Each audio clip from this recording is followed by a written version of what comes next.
Price Lord. இயேசு கிறிஸ்துவுடைய ஊழிய நாட்களில் பார்த்தீங்கன்னா அசுத்த ஆவி பிடித்திருந்த அந்த மனிதர்களுக்கிட்ட இயேசு போகும் பொழுது அந்த மனிதர்கள் எப்படி கத்துவாங்கன்னா, எங்களை கெடுக்கவா வந்தீர், எங்களுக்கிட்ட வர வேண்டாம் அப்படின்னு சொல்லிட்டு அவர்களுக்குள்ளா இருக்கிற அந்த அசுத்த ஆவி சத்தமிடுவதே அநேக இடத்துல வேதத்தில் எழுதப்பட்டிருக்கிறது. அது என்ன சாட்சி கொடுக்கும்?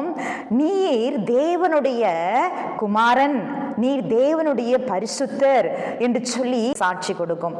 அப்ப இந்த நேரத்துல பாத்தீங்கன்னா நான் உங்ககிட்ட சொல்ற காரியம் என்னன்னா, பிசாசுகள் அநேக இடத்துல எல்லா இடத்திலும் பாத்தீங்கன்னா ஜனங்களுக்கு முன்பாகவே அவர்தான் மெய்யான தெய்வம் என்று சொல்லி அதுவே சாட்சியாய் சொல்லுதுங்க.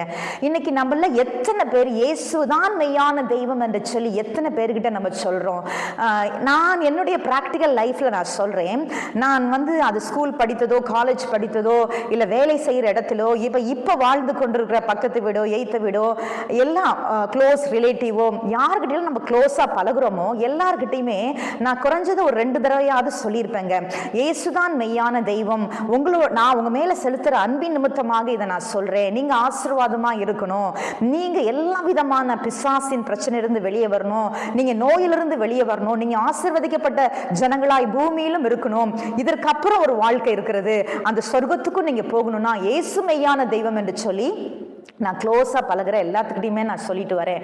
இன்றைக்கு நான் உங்களுக்கு ஏன் இந்த வார்த்தையை சொல்றேன் அப்படின்னா, கண்டிப்பாகவே நிச்சயமாகவே இந்த காரியத்தை நம்ம ஈஸியா சொல்லலாங்க.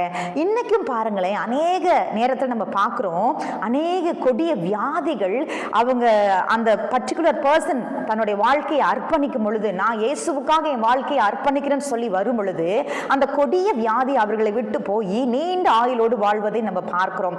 அதே போல நம்ம எத்தனை இடத்துல நம்மளே பார்க்கிறோம், நம்ம ஜெபிக்கும் பொழுது அந்த பிசாசு என்ன சொல்லும், இல்ல இல்ல இயேசுவின் பெயரை சொல்லாத, நான் ஓடிடுறேன் இந்த மனுஷனை விட்டு என்று சொல்லி.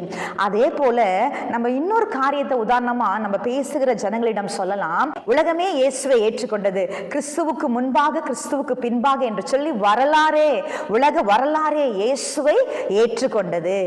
உயிருள்ள தெய்வம் என்பதற்கு அடையாளமே பிசாசு நடுங்குது, பேய் ஓடுது அப்படின்னு சொல்லி இந்த காரியத்தை அவர்களோடு கூட அழகாக லெகுவாய் அவர்களோடு கூட ஷேர் பண்ணும் பொழுது, நம்முடைய வேலையை நாம் சரியாய் செய்யும் பொழுது என்றைக்காவது ஒரு நாள் கண்டிப்பாகவே கர்த்தர் அவர்களை ரட்சிப்பதற்கு அநேக வாய்ப்புகள் உண்டு.